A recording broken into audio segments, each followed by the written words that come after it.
Thank you, Vishalji. And this prompts me to say a few words about what brought me to this scenario where I am today. It was an accident. I was just looking at a billboard in our PGI Chandigarh, where I was a resident in pathology. And there was a request from the Government of India that they wanted one institution and one person to be identified for collaboration with Hammersmith London. And PGI had been picked up as the institution, and they were looking for one person to take the lead and be trained in management, because that was the time management skills in India were absolutely at the lowest ebb. And I just made a inadvertent remark and says, tell them to call me. And in the evening, I got a call from my director, Dr. Chutani, that you come and see me. And he was a dreaded person, and I managed to enter his room fearing that what have I done? And he says, would you like to have a cup of tea? And that made me a lot of confidence. And I said, yes, sir.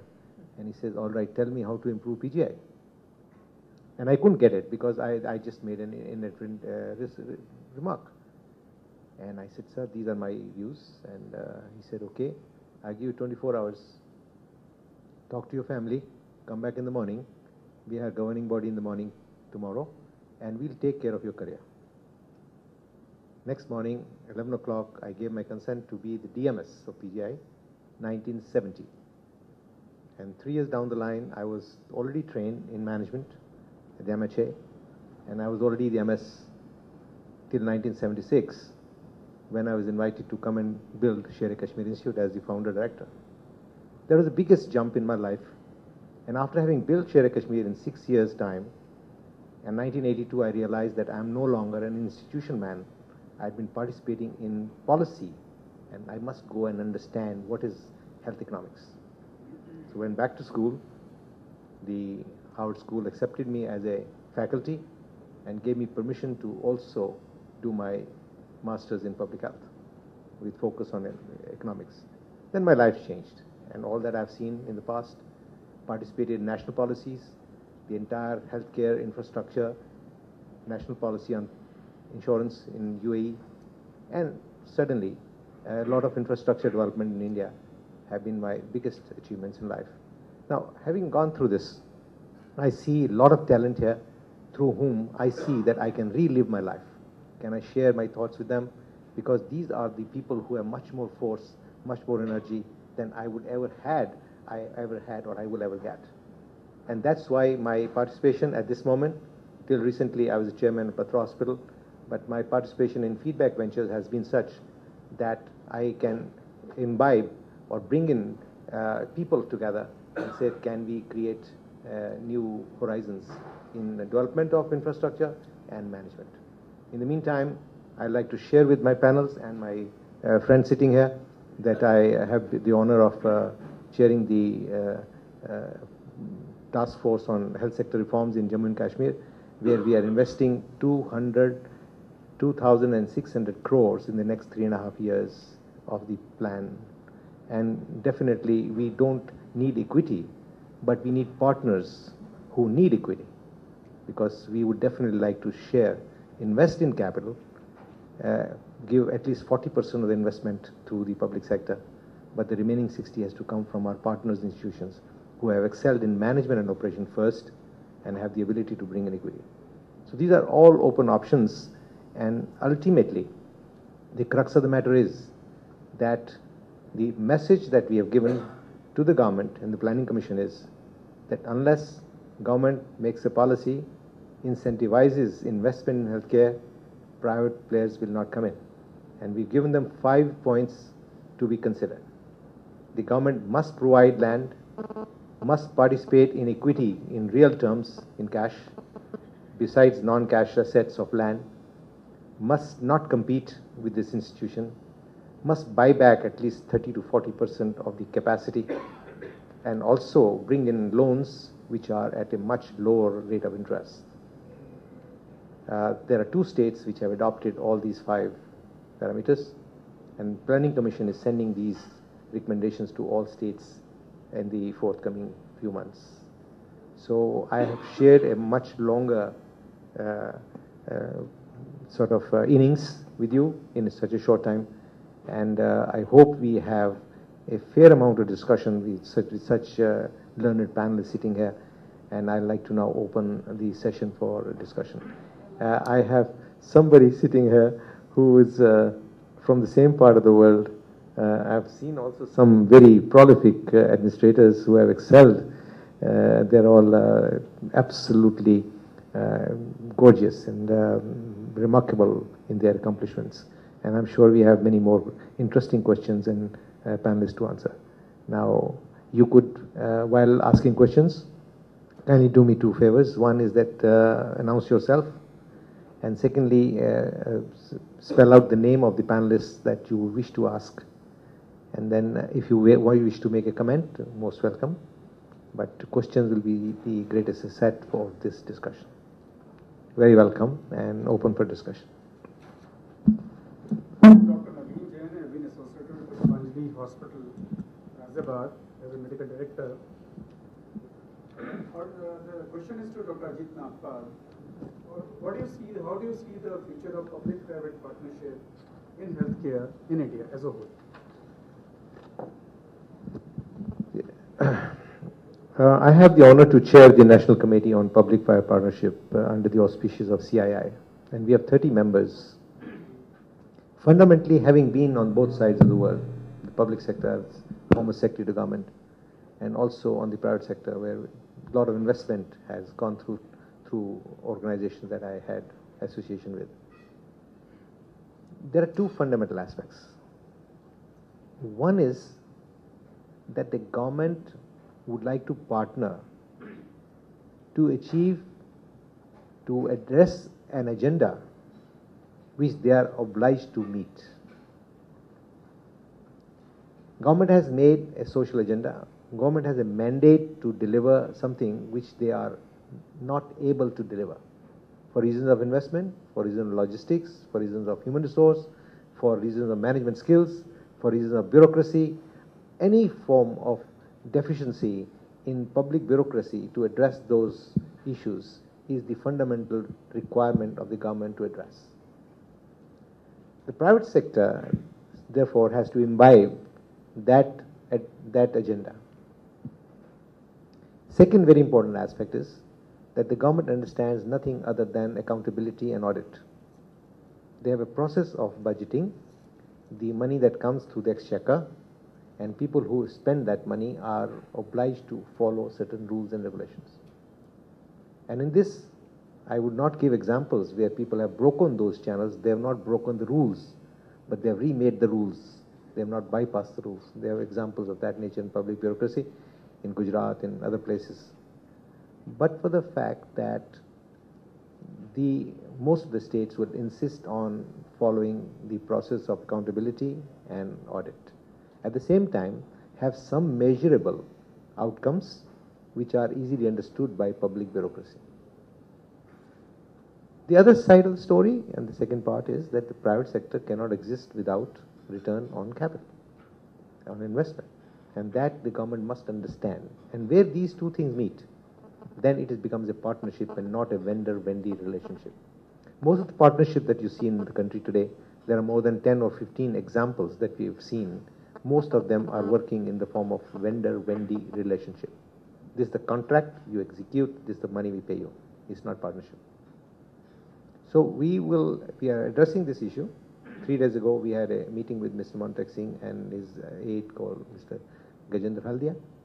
And we are, before the 15th of April, we have to give them the final recommendations to send out to the states where they want to build 200 bedded multi-specialty hospitals funded by the central government and participated by the state government, where third-party player will come in principally for management and operation, and maybe a small form of 33% of the equity. And against that investment of 66% by the state, they will also ask you to deliver 1/3 of the capacity on certain terms which are below your operating cost. It will definitely, there's an incentive that at least operating costs should be met, the fixed costs may be borne by the industries who's participating. I think I've said more than what I wanted to, but there are some issues we can even debate during lunchtime and answer specific questions where we are at this moment. Thank you for asking this. Yes.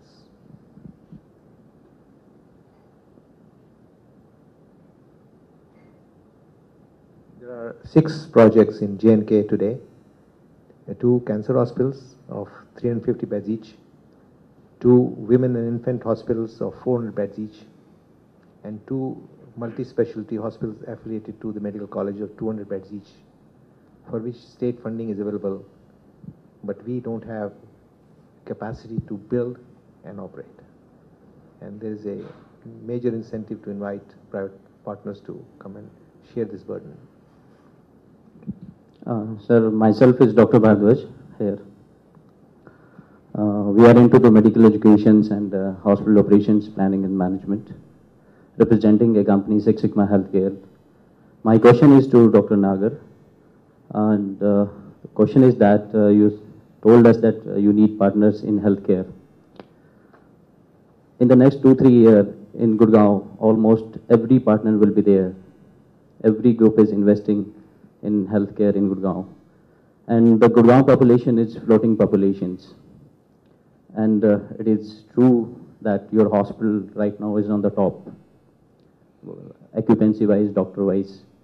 And what is your strategy for the next 2-3 years? And what is your current strategy that you are doing so well? I hope I'm not going to share my trade secrets. Thank you for asking the question and speaking so highly of us. I think Gurgaon has surprised all of us, and it continues to surprise all of us. The capacity it has to absorb, number of beds, has been underestimated by everyone. I mean, I'm being very, very honest when I say that, because I myself would have never estimated. I'll give you an anecdote. 2001, a very senior, I just had come back, I was talking to somebody in Wokhart, he's a very senior person now, and they had done a study in Gurgaon on behalf of a very large organization, and the study said Gurgaon will be able to take no more than 100 beds in tertiary care. No more than 100 beds. And when I told him I was building 250, I nearly fainted when he said it can only absorb 100 beds. I said, God, I'm getting into something very, very wrong. I haven't done my homework. But I think every year, every time, everybody has been surprised, including the people who build these projects, honestly. And they continue to be surprised themselves. The fact is that the competition is only coming at one end. Everybody is trying to be 5-star, 7-star, 22-star, whatever stars are going around nowadays. Nobody is looking at a basic population, a population that is able to afford, definitely, but not necessarily to the extent that you want to charge them.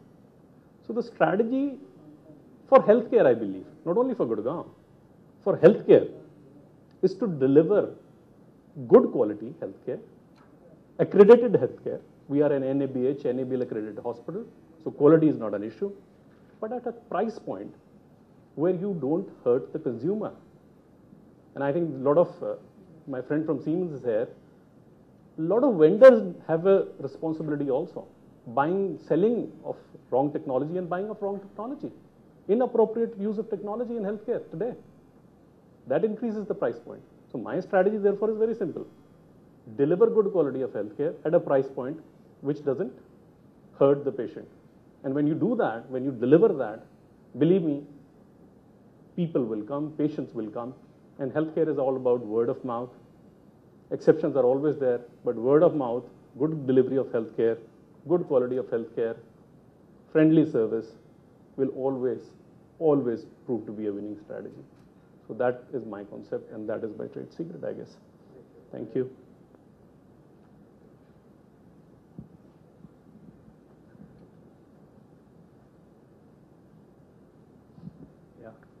I am Rajiv Gulati.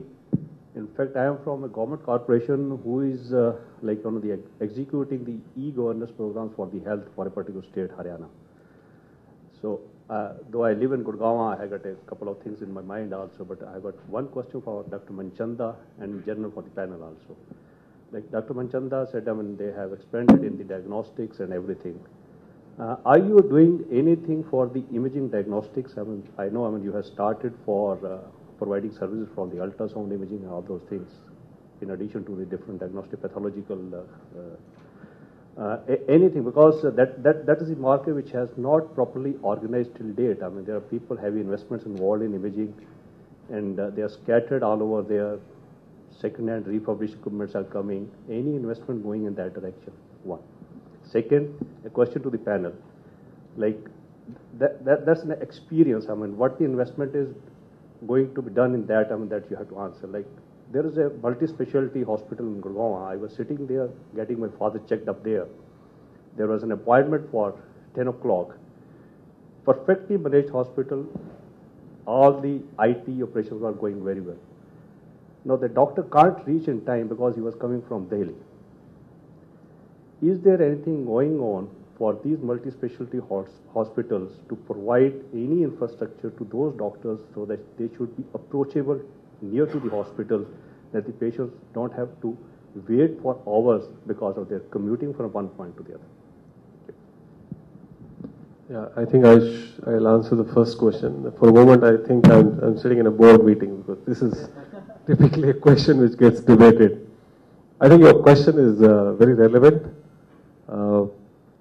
Having got exposure in consumer background, I feel it makes immense sense to have both the services together, because when patient comes out of a doctor's chamber, he or she has got a prescription slip which talks about medicines, pathology, and some imaging, right? And we have done some study where out of 100 prescriptions which come to our pathology lab, about 25 have imaging requirement as well. So let me split this into two parts. Imaging again has basic imaging and high-end imaging. And basic imaging is just about chest X-rays and ultrasound, and high-end is all about CT, MRI. Unfortunately, CT, MRI, when you apply MBA mind and investor's mind, it really doesn't make too much of sense on financial parameters to invest. The second thing is many of these services are required within the hospitals because they are like trauma cases, emergency cases. It's not like over-the-counter services which are typically there in pathology or basic imaging. Now, specifically Dr. Lal Path Labs, as of now, we believe that we have a lot to do in pathology itself. Internationally, we have seen companies getting built only around pathology. Quest Diagnostics is the world's largest company, about $7-8 billion. They don't do anything in imaging at all. Or LabCorp is the second largest. So around pathology itself, we feel that we can build a large company out of it. However, there will always be a case for imaging, but we will go only to the extent of basic imaging, which is the X-ray and ultrasound. As of now, CT MRI, I'm not willing to put my money on unless through some acquisition this business comes to me. I hope I'm able to answer your question. Any other panelists would like to comment? Except for the fact that many hospitals today are inviting third parties to come and run their imaging centers, and people are investing in the infrastructure within institutions where the buyback is guaranteed. Even Delhi administration has gone in for inviting people for 37 hospitals in Delhi that they should come and invest in imaging, both in terms of infrastructure and technology and human resource, against a consideration in a PPP model. So definitely the capacity, you have to have enough capacity utilization to break even for these machines. Now there are some very interesting examples. One example of imaging in Gujarat, where the investors brought in their technology and put them in the hospitals, public hospitals, where even the private patients are also allowed to come and use those facilities. And the rate between the morning hours and evening hours are almost 50%. So they were really using these machines round the clock. And that example is a successful example in Gujarat. There are 5 centers where MRI CTs are installed by GE in under PPP mode. I think these are some of the things to share. I think we got the answer from him, but this could have been answered much better by institutions which are into imaging. But what we are talking about today is a diagnostic center where patient gets all the facilities under one roof. And most of these diagnostic centers would definitely be within hospitals of tomorrow. They may not be owned and managed by the hospitals themselves, but they would be all outsourced to institutions which are excelling in this area, both investment as well as management and operation. Any other comment from any panelists? Yeah. One other thing which I have observed in sometimes supplier side also tends to change the structure of the industry. Now Siemens acquiring Bayer Diagnostics, so I think at the back end some of these companies, pathology as well as imaging, they are coming together. So if your customer is same, you tend to push both together. So you may see a change where both are coming together from the back end perspective as well.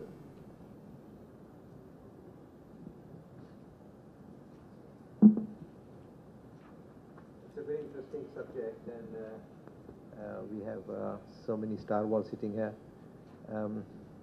Rana ji, आप कुछ पूछना चाहते हैं? Any questions? Anybody sitting here in the panel? Yeah. Oh, I see. Okay. Anybody wants to make a anybody wants to make a comment? Any additions that the panelists would like to make?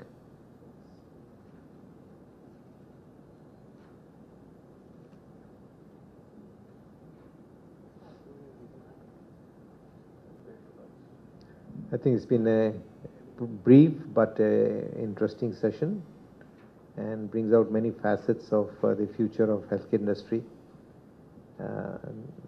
Management and operation certainly will be a very serious issue, but investment is somebody was saying that the chicken and egg investment has to come first before you get into management and operation.